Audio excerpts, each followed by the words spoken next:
I finally admitted to myself that I get depressed. You don't want to say it out loud because then it's real. I also didn't want to be one of those kids who says they're depressed for sad boy clout. Grandma death note.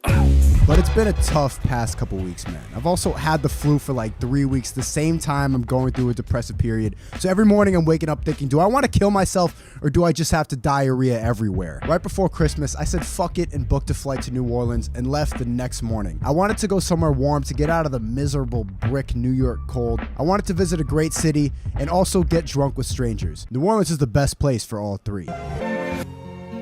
First couple days were great. I went to museums, I did touristy things, I saw parades, and I took pictures of stuff that feels different because you're on vacation. People really are different in the South. It always surprises me. I was taking videos with my tripod and some guy walks over and points at it, says, "That's legs?"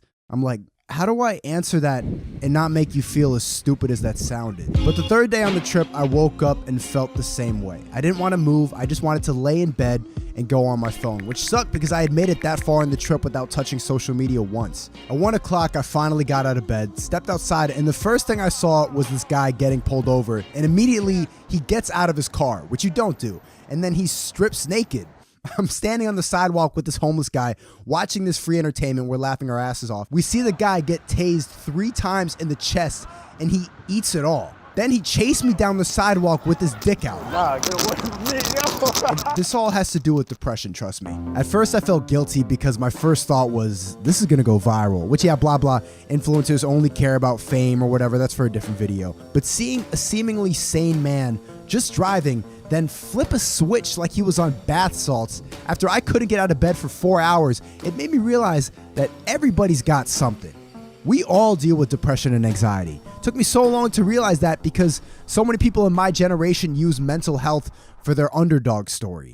I used to make fun of depressed people. In high school, I went to this boarding school in New Hampshire because I got a scholarship. But most of the students there were straight out of treatment therapy centers. A lot of them were suicidal, addicts, anxious, but a lot of them just had rich parents that threw money at their kids' problems. These kids weren't depressed, they were teenagers. These kids were taking Xanax and antidepressants because they cried and got nervous sometimes. Then it became mainstream cool to be mentally unwell. Overly dramatic TV shows, rappers making hit songs about dying. I thought that depression was just a choice. What I never understood when I was in high school was how these people described depression as a disease. It just seemed too simple to cure, man.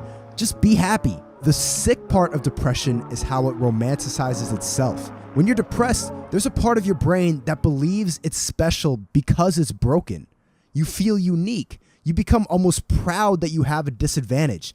That's the sickness. Because part of you also believes that you're worthless. Why are you sad? You have a good life. You're being fucking lazy piece of shit. Get out of bed, you cunt. You can't even move. You suck. When you start believing it's real, then it's real. Everybody deals with anxiety and depression. Not everyone knows they do. We all cope in different ways.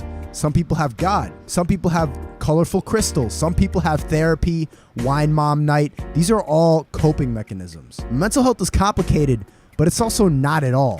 It's as simple as fear and doubt. If we were all content, nobody would do crazy shit to prove themselves. Nobody would start a family. If we were all normal and happy, nobody would do shit. I don't want to do YouTube videos. I don't want to do comedy. I don't want to do any of this shit. All I want to do is lay down vertically in my bed with some drugs and snacks. Unfortunately, that also makes me massively depressed. Nobody wants to get out of bed in the morning. Yeah, there's a couple people who do wake up and play upbeat commercial music. Let's start the day. Those people are psychopaths. They don't count. I mean normal people with jobs, with stress, with kids, with debt, with a failing business, rappers with 200 Instagram followers. Nobody wants to get up in the morning. You just do it. And that wasn't supposed to be a Nike ad. They don't sponsor me. But this video is sponsored by Dashlane. I don't know when every website made a pact that you need to make an account, but I probably have 20 different passwords from toaster websites to social media. And Dashlane provides 3 services: dark web monitoring, VPN for safe browsing, and a password manager. And for less than what one of those services will cost. Dashlane has helped me generate secure passwords because just yesterday I got 3 confirmation codes from different websites because somebody's trying to log into my just please stop. If that's you, stop trying to log into it. I have different passwords for every site, you dick. Head over to dashlane.com/SNEAKO to get it on your first device for free and use the code SNEAKO for an additional 10% off on Dashlane Premium. You dig?